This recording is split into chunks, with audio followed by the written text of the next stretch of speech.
Okay, I'll say it. I miss real conferences. Don't get me wrong, we here at the OER Project are thrilled to bring social studies teachers together virtually, but it is not the same thing as seeing your peers, your community in person.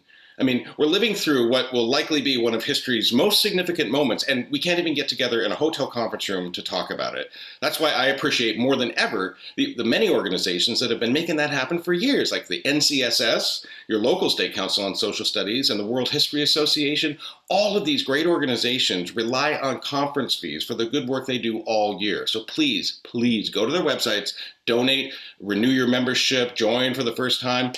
This is when we need to support each other, because that's what keeps this community of social studies teachers strong.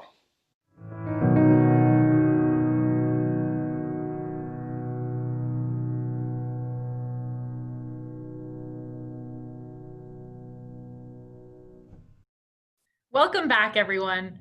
We are incredibly lucky that instead of one keynote to close out our OER conference for social studies programming, we have two back-to-back keynote presentations for you today, and they start right now. I'm very excited to introduce today's first keynote speaker, Uhuru Williams. Yohuru is the Professor of History, McQuinn Distinguished Chair, and Dean of the College of Arts and Sciences at the University of St. Thomas in St. Paul, Minnesota. He has also recently accepted the position of Founding Director of the Racial Justice Initiative at the university. He has held a variety of administrative posts, both within and outside the university, including serving as Associate Vice President for Academic Affairs at Fairfield University, Vice President for Public Education and Research at the Jackie Robinson Foundation in New York City, and Chief Historian for the Jackie Robinson Foundation as well. He received his PhD from Howard University in 1998. Yohuru, thank you so much for being here with us today. I'm really excited for this presentation, so I'll turn it over to you. Thanks for having me. Yeah, this is going to be a blast. I'm so happy to be able to spend some time with all of you today, and I'm happy to be able to talk about the subject for today, which is good trouble, necessary trouble. Good trouble, necessary history, teaching social studies in an era of uncertainty. And I want to begin today with a little conventional wisdom from the great James Baldwin, who said, "The world changes according to the way people see it. And if you can alter even by a millimeter the way that people look at reality, then you can change it." Part of what I want to do today with you is to think through the importance of this moment in terms of how we think about instruction, but at the same time, take some time to think through the significance of this moment in terms of the way that we're going to imagine our semester from day one, and how we might use this as an opportunity to infuse some of the very important things that are happening all around us into our classroom. Now, one of the things that I love about this conference is that you had so many opportunities to engage with teacher voices around some of these issues, and I loved the themes. Designing arguments with evidence, the power of narrative, assessing historical thinking, knowledge building and literacy. Why does history really matter? Engaging conversations online and offline, designing inquiry, and the most important for me, young citizens. These are many themes that I talked about in my book, Teaching US History Beyond the Textbook, but I love where the profession has gone with these, and I certainly love many of the voices that I heard today and yesterday as I was listening to the videos that were produced, the 70 some odd videos for this conference, which were outstanding. So thank you all for your contributions. I learned a lot. But I also today want to talk about a unique opportunity we have right now in the wake of the death of Congressman John Lewis, because what I want to share today is that one congressman offers us the power of three themes that are particularly important right now in this moment. One is the question of why history now? The second is the power of narrative. And that third is the power of young citizens, the opportunity for us to really get our students excited about participating in the democratic process of recognizing the import of this moment and taking action. And I want to say that we really have to think in a big way about the shadow of this moment and all of its complexity, from COVID-19 to the consequences of the unfortunate murder of George Floyd, finding ourselves in the midst of a national Black Lives Matter movement, and the impending election. So many things for us to navigate in the classroom as we return to campus this fall. And what's powerful about that is that John Lewis, in passing, actually gave us a pretty tremendous gift in the final letter he penned to the American people that was published in the New York Times. If you haven't read it, I would strongly commend that you do. It is amazing. Because in that letter, literally, John Lewis handed us as history and social studies educators an opportunity to map a blueprint for this year that will truly make it one of a kind, memorable, and a great opportunity for our students to really think through the significance of history. What I loved about that letter is that John Lewis offered our students and ourselves both a challenge and a charge. He began that meditation, that letter, while my time here has come to an end, I want you to know that in the last days and hours of my life, you inspired me. You filled me with hope about the next chapter of the great American story, when you used your power to make a difference in our society. So he opens up by talking about the fact that individuals can make an impact, can make a difference. And I love that message for young people. But I also want to get specifically to the challenge and charge that he offers. The challenge, he said, was that, and this was specifically to young people, to the next generation, when historians pick up their pens to write the story of the 21st century, let them say that it was your generation who laid down the heavy burdens of hate at last, and that peace finally triumphed over violence, aggression, and war. So I say, walk with the wind, brothers and sisters, and let the spirit of peace and power of everlasting love be your guide. It's this invitation in some sense for this generation to think about how it would like to reimagine the democratic enterprise. And I love that.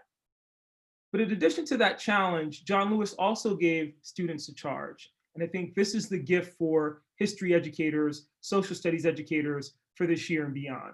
What John Lewis said was, and I want to read this to you because it's really important. Ordinary people with extraordinary vision can redeem the soul of America by getting in what I call good trouble, necessary trouble. And he goes on a little bit of a conversation here about voting. I'm going to skip, but he goes on and he says, in order to do this, in order to get in that good trouble, that necessary trouble, you must also study and learn the lessons of history, because humanity has been involved in this soul-wrenching existential struggle for a very long time. People on every continent, he continues, have stood in your shoes through decades and centuries before you.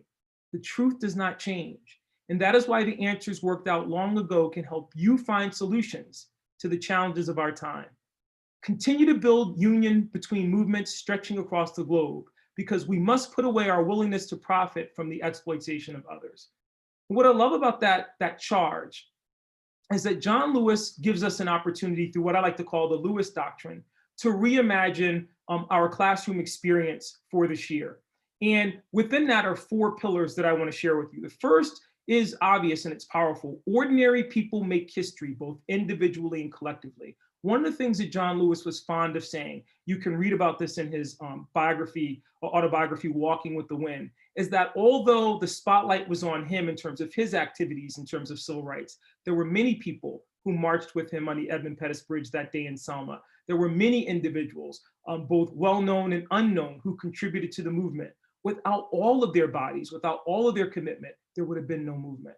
So it's never about the one, it's about the many, e pluribus unum. It's a great reminder, and John Lewis gives us the opportunity to reflect on that and to think about maybe reorienting our classrooms this semester to talking about how ordinary people make and contribute to history. Secondly, John Lewis, and I love this because we get someone who's so prominent, making the case for why history education is so important, says, and this is important, we need to study history not simply to understand the past, but as a conduit for navigating the present and imagining the future. Because at the end of the day, studying the past is the one way we can develop that extraordinary vision that he talked about, that ultimately can lead us to make a difference. Third, Lewis says struggle is constant, or implies that struggle is constant and inevitable, and that the lessons of the past can help us respond to that struggle.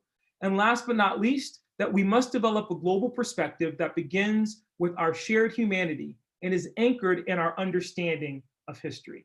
When we think about that challenge and we think about that charge, it's really powerful because on day one, I actually want to begin my semester by reading John Lewis's letter to the class. And I want to begin my semester by saying to those young people in my charge, this semester, this is what we're going to be looking at. This is what we're going to be interrogating together as co-investigators. We're going to be testing the Lewis Doctrine. We're going to be asking questions about how ordinary people can impact history. We're going to look for extraordinary vision. We're going to try to find examples of people who face struggles similar to ours in order to perhaps gain some insight on how we might respond. we're going to understand that struggle is inevitable. And in some sense, we all have to be prepared to do our part to contribute to resolution. And then we have to think in terms of a global community. I love all of those because whether you teach US history or world history, Latin American history, African American history, whatever you teach, there are ways to apply that Lewis doctrine in powerful measure. Let's take Martin Luther. Of course, individuals make history. Of course, individuals contribute to history. But in some sense, studying peaceful protest, using our words and our pens to challenge what we see as inequality and oppression is one example of how history can shine a light on our contemporary moment. We can also look at this in the context of global pandemics. If we understand and develop this concept of a global perspective, then that allows us not to see our moment as singular, but part of a larger narrative and a larger framework in terms of understanding the importance of the past and how it can influence the present, how it continues to cast a shadow on the present. And I say that to you because in that sense, when we think about our contemporary moment and we perhaps connect that to the bubonic plague, when John Lewis says people on every continent have stood in your shoes, that's powerful for young people. Through decades and centuries before you, it connects them in a very tangible way. Not saying that these are the same struggles, but in their similarities, we perhaps can take inspiration and we can perhaps find solutions.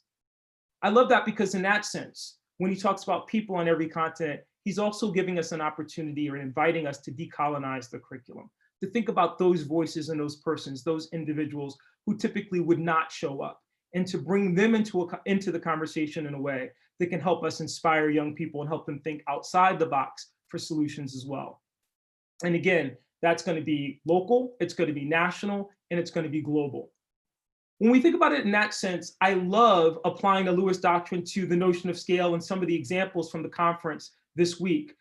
Anne, I can't say your last name, but I loved your presentation on the other 99%, which was phenomenal, talking about the ways in which we can look at the other in history and how they've contributed to history. That's the individual that Lewis is talking about.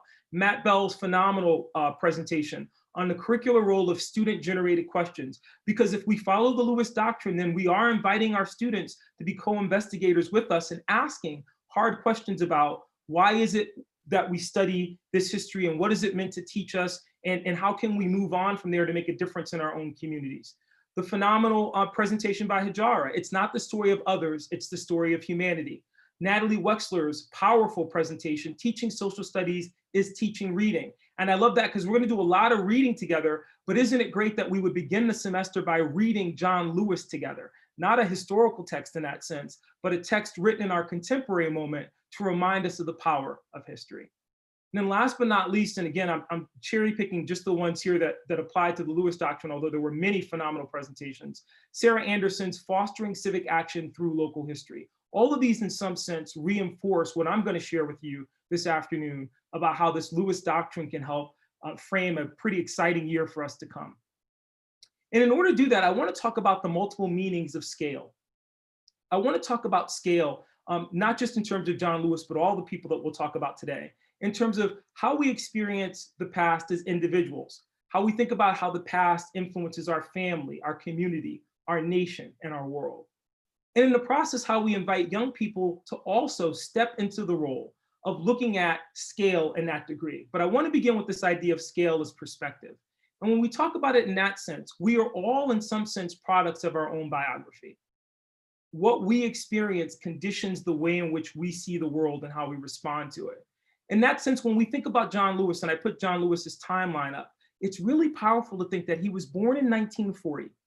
We know he has a long, distinguished life of service to the nation, 65 years, because he got into the movement at 15 years old. But if we thought about the one moment that is probably synonymous with his courageous act of support for civil rights, it was the Edmund Pettus Bridge and Selma campaign in 1965. And of course, he dies in 2020 in the midst of a national Black Lives Matter movement and in the shadow of the murder of George Floyd. In some sense, John Lewis's life encapsulates the late 20th century and all of the issues that we associate with the same. And at the same time, his biography tells us a lot about what he saw as important and enduring themes in that moment. For example, and I want to be clear, one of the great things that we can do is have fun with that timeline by asking some consistent questions and interrogating that biography in a way that asks young people to consider these three things. Number one, John Lewis is born in 1940. What was the movement or the moment of resistance in 1940 that he was born into? Because if in fact struggle is constant, we're all born into a moment or movement of resistance. We think about 1940, it's interesting that John Lewis was born a year before the real gear up for the March on Washington movement, which was led by A. Philip Randolph to advocate for jobs in the aftermath of America's involvement in the Second World War. And in some sense, what's really powerful about this is that later on in 1963, John Lewis will be the youngest speaker at the second March on Washington that is convened, even though he was born in the moment when it was conceptualized. That's really powerful. So we get in his biography and his timeline, this moment of connecting him to this earlier resistance.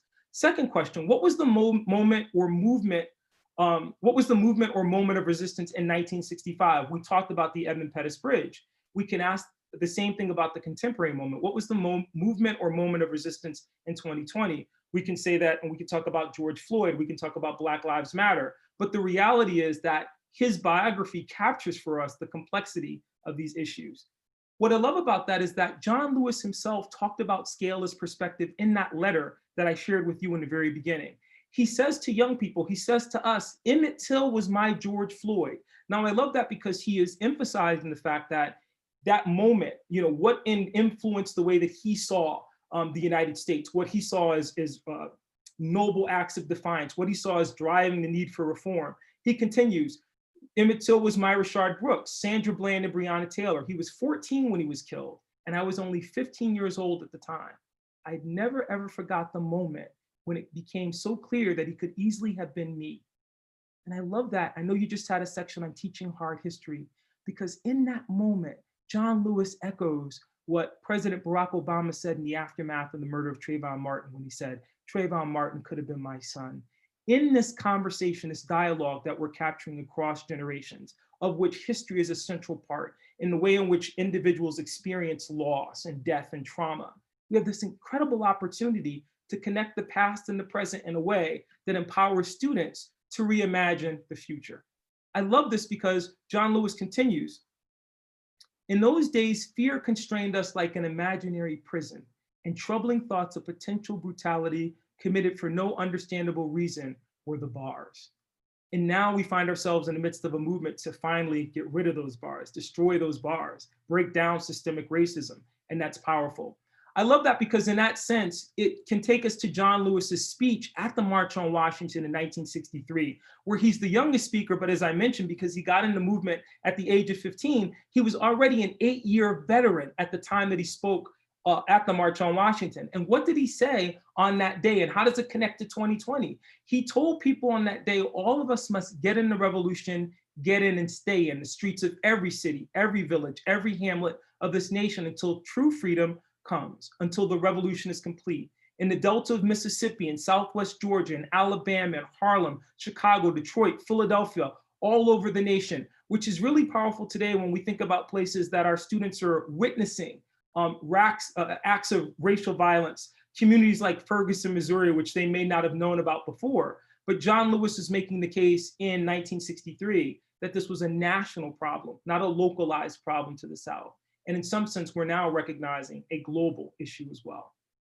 What I love about that, and when we're thinking about John Lewis as a product of his biography, is we can go to 2013 in the aftermath of the not guilty verdict in the trial of George Zimmerman for the murder of Trayvon Martin.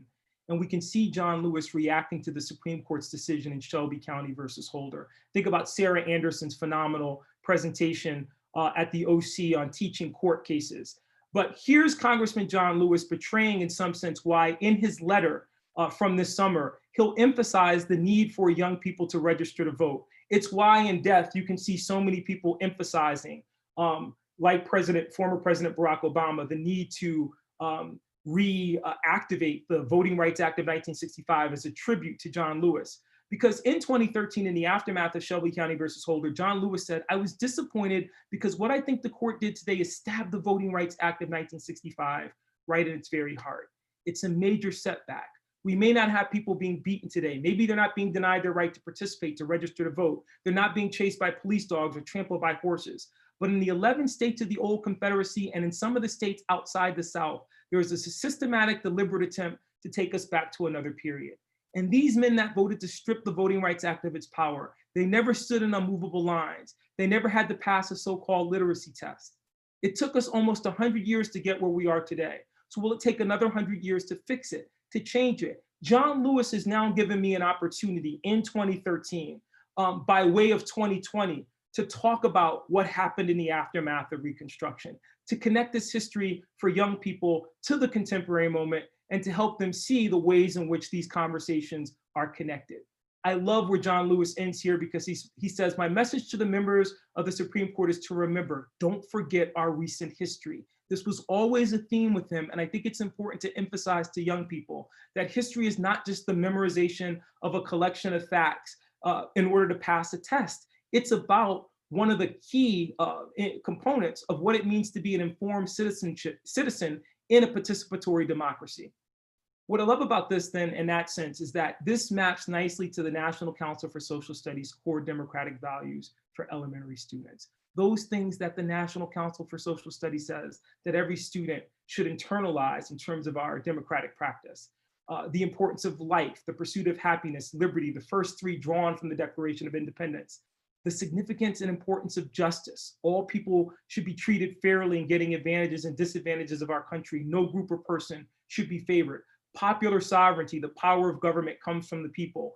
Just in this first column, we could talk about all the ways in which these things are reflected in Lewis's letter from 2020. And then on the other side, truth, the government and citizens should not lie. Common good, equality, diversity, patriotism.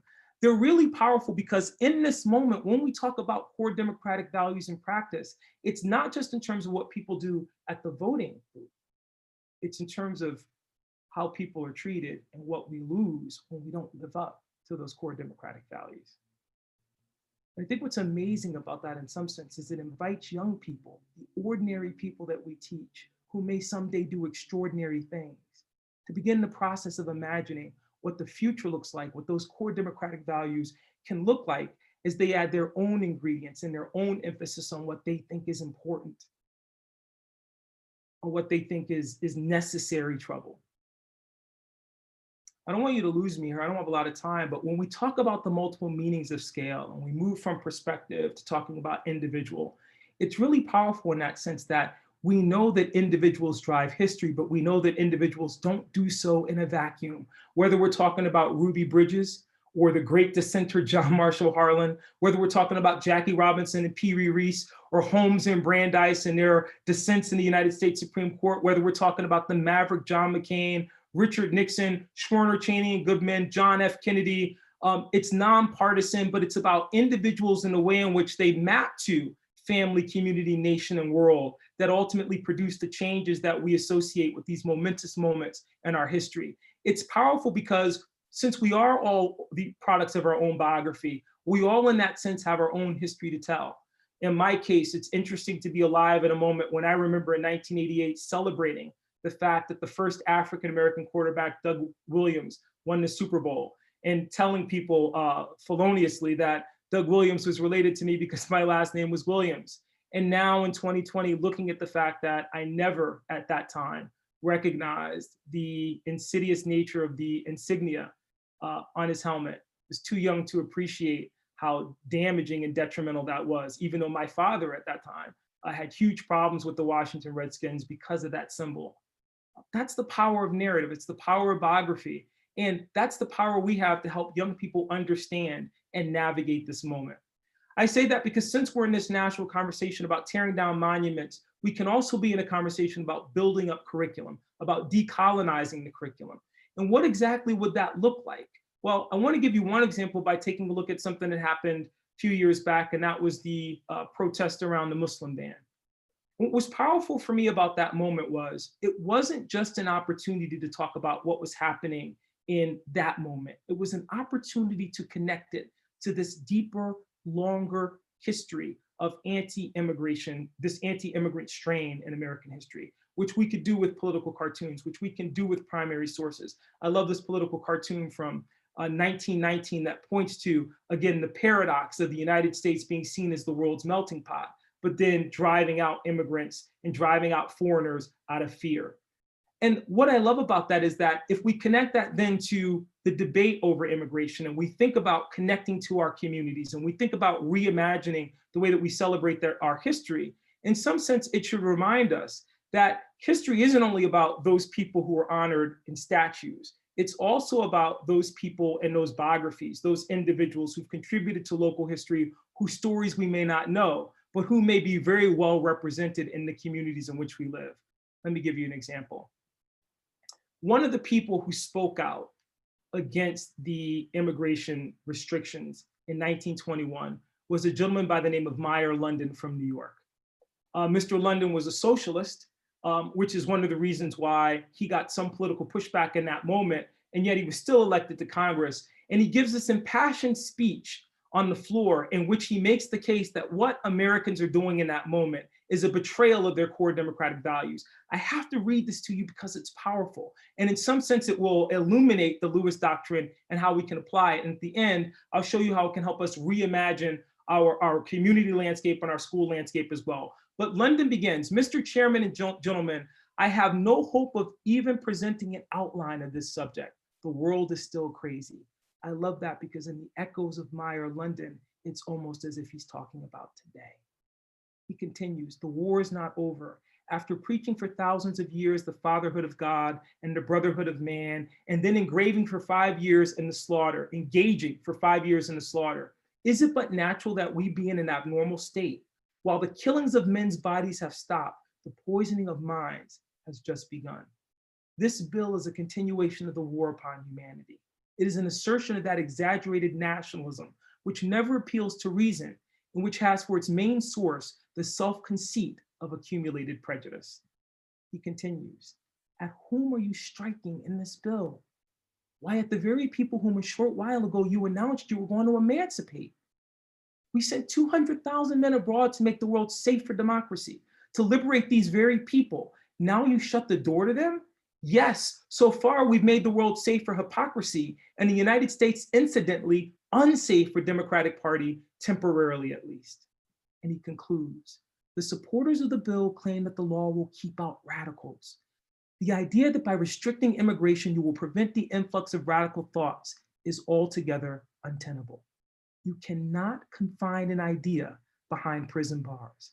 You cannot exclude it by the most drastic legislation. The field of thought recognizes no barriers. The fact that there was almost no immigration during the war did not prevent us from importing every abominable idea from Europe.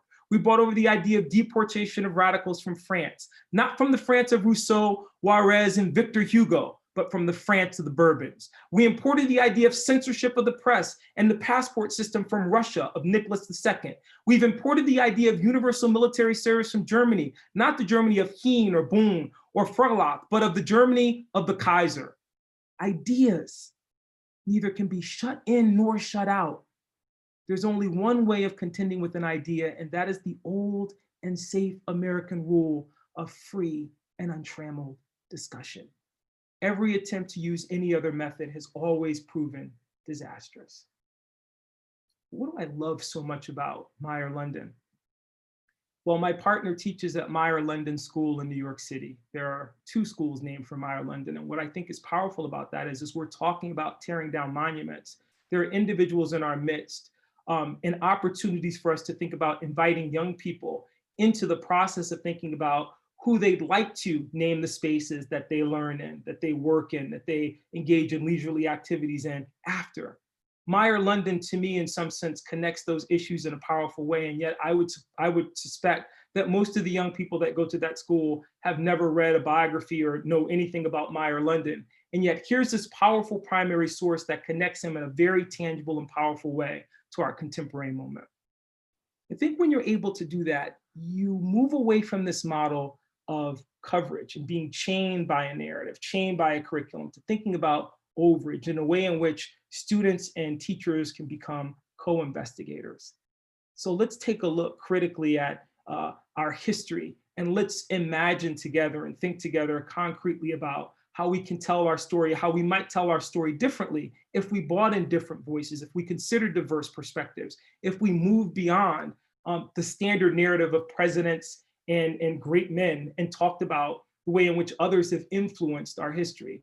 I love that because in that sense, it brings us back to this Lewis doctrine, and it brings us back to this idea of scale. Scale in terms of the individual, again, Meyer London. Scale in terms of the family, not just the families at that time who were under the threat of deportation, but the families at a predominantly now immigrant school that continue in some sense to experience that same trauma. The import to community, to nation, and to the world. And we can do this not just with the biography of someone like a John Lewis or a Meyer London. We could do it with someone like a Anna Julia Cooper, asking the same questions. What moment, 1858, was she born into? What was the landscape of the world? What was that moment of resistance? At what moment, and again, this is debatable, did she reach her height or her fame, or can we attach some import to? And then we go to 1964, at the moment she dies. She's born at a point where there is no freedom. And she passes in 1964 when you have the passage of the Civil Rights Act of 1964. And yet we know that that was an unfinished revolution, and it makes her all the more compelling as a figure to teach and talk about. We could do this with Muhammad Ali, same thing, powerful in terms of the timeline. And what year was he born? What was that moment of resistance? He wins the title in 1964. He dies in 2016, being one of the first celebrities to don a hoodie in support of Trayvon Martin and to support Black Lives Matter. Their biographies in some sense, their timelines in some sense, give us this really incredible way to talk about that history and to make those connections across time. We can even talk about someone like Madame Curie, born in 1867. So what was that moment, both for women, for African Americans, for American democracy and democratic practice? She wins on her own right the second Nobel Prize in 1911 in chemistry. But what else is happening in 1911? And what about the year that she dies in 1934? Well, let's just focus on 1911 for just a second, because if we ask that question, that's the same year the Triangle Shirtwaist Fire. Here's this incredible opportunity to use her timeline to talk about these moments of resistance, these opportunities to engage students in the larger implications of people's lives. Because again, none of us live divorced from the moment in which we live, and we can connect powerfully to the history that exists in that moment. What I love about this is that when we think about this, even for elementary teachers, so we could take someone like a Harriet Beecher Stowe. When is she born? 1811. When does she die? 1896. And we put her on a timeline and we add graphics. What we have with Harriet Beecher Stowe, she's born into a world where slavery is the norm, where chattel slavery and the enslavement of African peoples is the norm. She writes Uncle Tom's Cabin in 1852 and witnesses the emancipation of the enslaved. And by 1896, she dies in the shadow of the Supreme Court's decision in Plessy versus Ferguson, making separate but equal the law of the land. Freedom, John Lewis was trying to remind us, is a constant struggle. It doesn't end. Resistance, good trouble, good history is about understanding and being able to connect those dots. And for young people, being able to see oneself into that narrative in a powerful and direct way.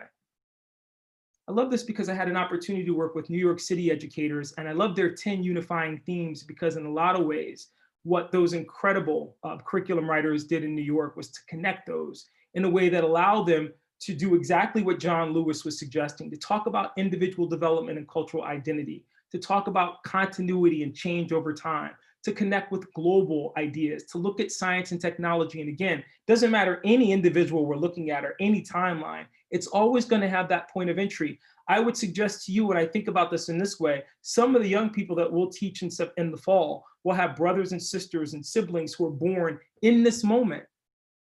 And this moment will represent for them something very different than what they're experiencing. And yet that will also influence their own biography and their own way of seeing this. So if we talk about other uses of scale, we can talk about scale as weight. We can talk about scale as balance.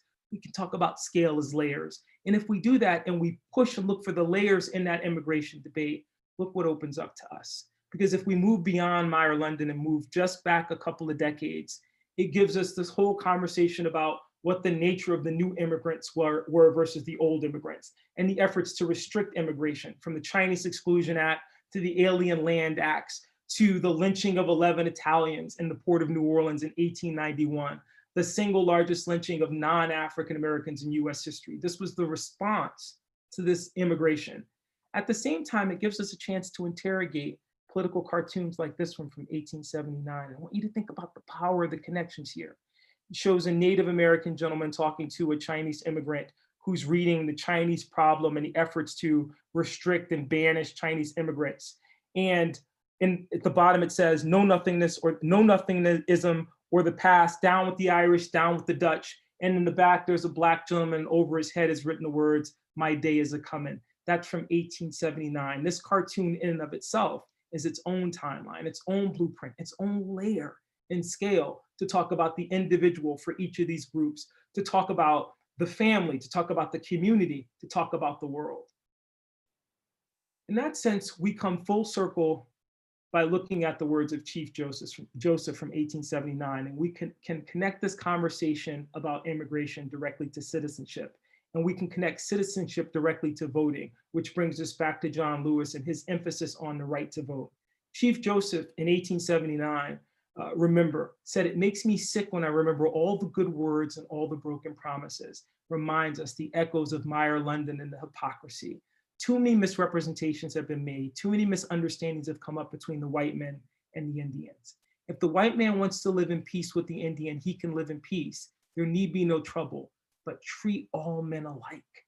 Live up to those core democratic values. I only ask of the government to be treated as all other men are treated.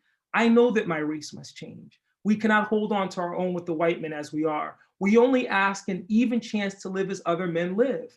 We ask to be recognized as men.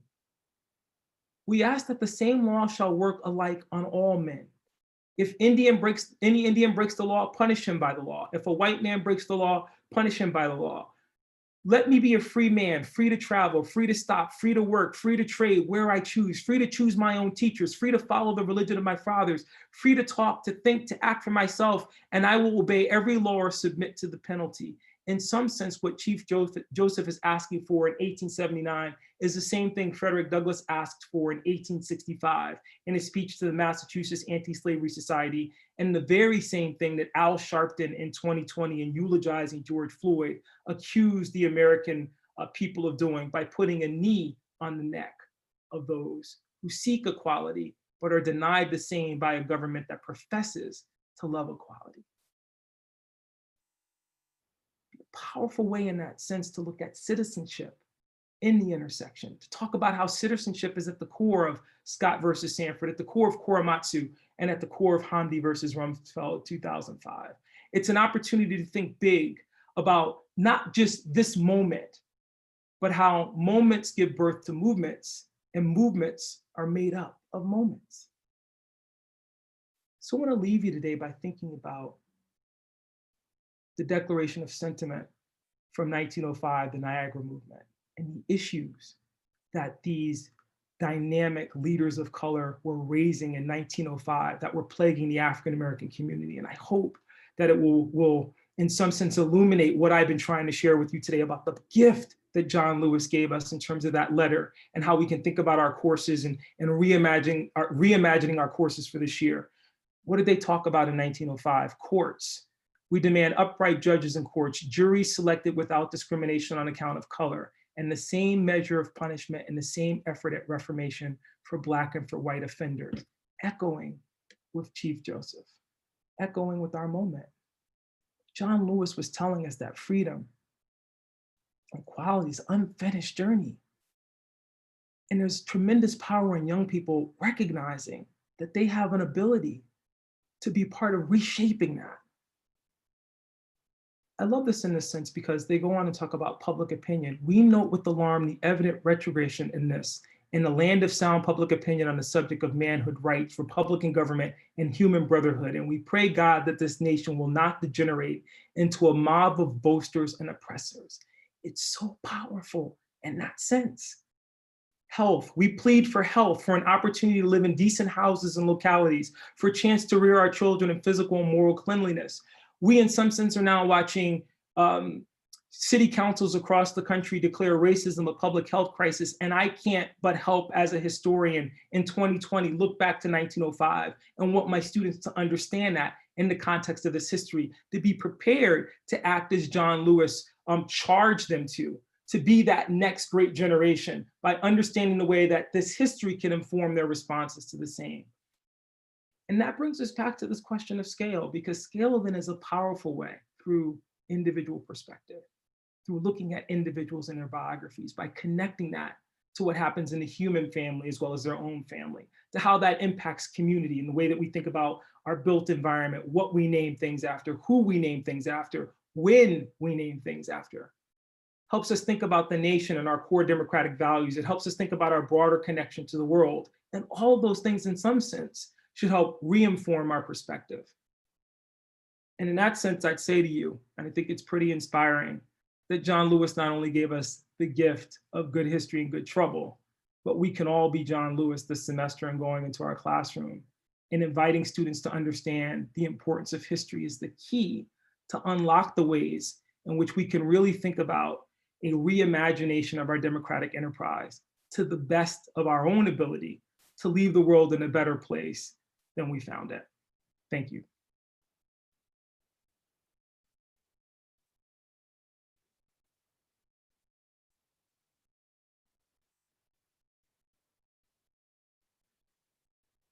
Uhuru, just thank you so much. That was fantastic. I just want to direct you to the chat. We have some really great questions from the audience. So I'll leave it to you to kind of read those through, and any of them we have time for here, we'd love to hear from you. So these are all great questions. In terms of scaffolding, I talk about some of this in Teaching US History Beyond the Textbook, but I also think that there are other ways, really standard ways that we all use or have used in the past that you could scaffold this messaging. So you could do this with the KWL very easily. You could do this in terms of thinking about what I like to talk about in the book in terms of teaching in intersections, and this idea that you get students to think about the agency that individuals have in influencing history by virtue of how they enter a particular moment or conflict. So there are, some easy ways to think about how to do this. And then as you're, developing these ideas around the best way to introduce this concept to young people, you then have an opportunity to think about how you can scale that in your own classroom. If I'm an elementary teacher, I'm thinking about this in terms of my word wall for the year. And what are some familiar themes or terms that we can return to over the course of the semester that will remind us of the central questions that we're raising on day one that have been raised for us by John Lewis. If I'm a middle school teacher, I'm thinking about this all pivoting around core democratic values. I want to have a conversation about those core democratic values, both sides of those columns. I want to talk about their origins. Where did they come from? I want to talk about the frustration from activists and others when we don't live up to them, and talking about how American tragedies have always been born of a repudiation or a failure to live up to those core democratic values. And in that sense, we have this wonderful opportunity to create these familiar through lines in our classrooms to bring students back to these points, but also to be prepared to respond should something manifest itself again. And unfortunately, we're living in a moment where that seems to be the reality. Second question was, what are some best practices for teachers looking to engage their students in social change?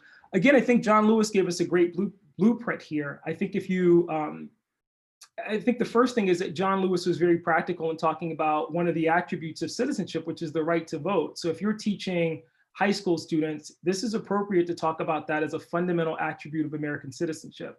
But John Lewis was also somebody who demonstrated throughout his life, and this is why biography is so important. Anna Julia Cooper would be the same way. In fact, any number of the people that I mentioned today, and some people I didn't get a chance to talk about, Ella Baker, Margot Cook, Mary Church Turl, any number of African-American women and men who were also activists, Ida B. Wells, could demonstrate through their own biographies ways in which people challenge. I love the idea of writing for equality. So I love the idea that we talked about today, and there's abundant examples of individuals like James Baldwin who used their pen as a method of protest. I gave you an example from world history only because I wanted to be able to share something with our world history teachers, but that idea of Martin Luther tacking the 95 Theses up on the door of the church, and that being, his way of offering a form of protest. is another way of getting students to think about ways in which they can engage, right? From writing senators and congressmen and writing the newspaper to also thinking about ways in which they can capture their own stories and share those stories, to influencing things like renaming their schools or thinking about the way in which rules are set in their schools and environments. These are all, I think, practical suggestions that we can get to help students take baby steps toward activism. But we also have to recognize that they live in a fundamentally different moment. And I think John Lewis was powerful in recognizing that, even in his own words. Technology is such today that students have abundantly more opportunity to do this. And so it becomes part of our responsibility as educators to expose them to a range of ways that they can think about using that power to be constructive, not only in their critique of American society and culture, but also in ways of helping to reform it. I love this question about co-investigators when you're offline. How does this change if you have to teach online? You know, co-investigation is about being very frank and honest with your students that you don't have all the answers. I love to tell my ninth graders all the time that, you know, I taught in Washington, D.C., which I call the nation's greatest classroom. And so I got a chance to visit Austin, Texas, and New York City and Philadelphia and Denver, and realize that every city is America's greatest classroom, because every city has in the names of streets and the names of buildings and markers and memorials, in the oral history and local libraries and historical societies, a wealth of information about national issues that connect to the local in a way that are very tangible for young people. This is the Meyer London example that I gave you. It used to bother me that, you know, I'd be talking about progressivism with my students and they'd be giving me Battling Bob La Follette from Wisconsin. And I'm, you know, teaching in a state like New Jersey or teaching in Florida, where there are abundant examples of local progressives who could offer, you know, Napoleon Broward, whom Broward County is named after in Florida, Woodrow Wilson in New Jersey. So abundant examples of people who are local to that area who could demonstrate that same progressive spirit in those states, and where young people could point tangibly to the reforms or the echoes or shadows of those reforms in their states. And again, that's part of inviting students to then think critically about some of the things that we all take for granted. What are the markers, monuments, and memorials in your community? Who are they named after? Who is your school named after? Engaging with and thinking about creating a whole co-investigative team with not only just the librarian in your school, but state historical societies and local historical societies who love to have our interest in our participation in their work. Thinking about interdisciplinary units where we're talking to our colleagues in English and in economics, and thinking about, hey, look, if we want to decolonize the curriculum and we want to talk about more than Native Americans and African Americans in terms of oppression, but we want to talk about contributions, and we want to bring in different literature, and we want to talk about achievement in other areas. Those interdisciplinary units are also an opportunity to have us reimagine our work as co-investigators. What we're training students then to do is what it really means to be a great historian, and that's to ask really great questions. And if we can train them to ask really great questions, the great thing about that is that that's a skill they take with them, and that is basically the building block for critical thinking. Good questions lead to deep thinking about those questions. A recurring question has been how to connect the contemporary world to those teaching ancient history. Your use of the Lewis Doctrine seems like a terrific approach. Can you talk about how you might approach this? If you're able, read the question before you answer it, haha. Just so everyone knows what you're referring to, thanks. I think I did that by accident. You know, for me, I think sometimes we have to be creative in the way that we're thinking about applying things, not in the sense that we want to homogenize history and try to argue. And I hope I was, you know, good about saying this, that there are things that mark every moment as singular and unique. There's going to be something about every moment where you're not going to be able to make a one-to-one comparison. But we can find ways through what Rhonda Williams calls echoes of the past to do that. And by echoes, you mean, are there issues, like core issues, that we've seen crop up again and again in American history, where we can see kind of a reverberation of a core contemporary issue that we can connect it to? We have to be careful to tell young people this is not the same, right? So we're not going to say that ancient Greece or ancient Rome is the same as the United States in 2020, but we can talk about and we can get them to think critically about those very questions that John Lewis raised. And I also like that strategy of doing this nice job of putting them in a position to ask the question about what was happening in that year, what was happening in this next year, what was happening in the year in which that person passed on, because that gives you an opportunity then to interrogate those moments as well. Last question, what would you say to a parent or school board member who pushes back on a teacher who adopted the Lewis doctrine, saying that calls to activism is tantamount to indoctrination? Well, I think this is interesting because if you think about it the way that I framed it, I said that Lewis gave us a charge, young people a charge and a challenge. You don't necessarily have to take them up on the charge. It doesn't mean that we can't teach the challenge. And the challenge, I think, in some sense, as educators, is what we should be doing anyway. Because at the core, if we think about, again, all the things that we would associate with good history instruction, critical thinking, thinking about different perspectives or multiple perspectives, looking for evidence and trying to back things up with evidence. You know, it's easy for me to point to students the document in the textbook. It's another thing at a whole nother level if I'm talking about high school students, if we begin to ask questions about who our school is named after, and then we together have to go in search of documents to support that. And that's kind of an interesting enterprise. When you're talking about younger students, then there is this opportunity to have a deeper conversation and also to think with your fellow educators, but then also to think about sharing with parents what you're doing for the year and why you're doing that, why you're pursuing that. The fact of the matter is, and we all know this, none of our young people right now are divorced from anything that's happening in the nation. We have a responsibility to find a way to talk about that in the classroom. That doesn't mean that I go in and tell people that I think they should be out in the streets protesting. It does mean that I think that we need to find a way for young people to understand and navigate this moment. And that's beyond just talking about Black Lives Matter. It's about talking about how Black Lives Matter connects to COVID-19 and technology. Many have suggested that in some sense, maybe the reason we've been so hyper attentive to this moment, unlike other moments in the past, isn't because of the George Floyd video alone. The technology certainly plays a role in that. But the fact that everyone was so singularly transfixed in that moment because COVID-19 had everyone sheltering in place. I mean, this is the complexity of historical moments. And have there been other moments like that? Can we find opportunities to talk about that? This certainly isn't what, if we're talking about this in terms of World War II, what Pearl Harbor was. It's a different moment. So it's a different feel. It's a different issue. But there is a way to think concretely about those moments and who it touches and how it touches communities that give us that opportunity then to say, can we make some comparisons here? Can we think through this? And as to the question of indoctrination, the fact of the matter is, and we all know this, young people are asking these questions. If you are willing to be vulnerable and make your students co-investigators, then you're simply helping them answer the questions they've helped to raise. And that's a really powerful place to be too, because you're giving them an opportunity to participate in the curriculum with you. Wow. Thank you again, Uhuru, for taking the time to speak with us. The way you seamlessly wove us between, the past and the present and that eye towards the future, it's so powerful. I particularly love the line, "This moment is a movement," and vice versa. It's very, very accurate, I think, depicting where we are today. So thank you so much for joining us and sharing such a compelling talk. Thanks, Mahi. Good seeing you. You too.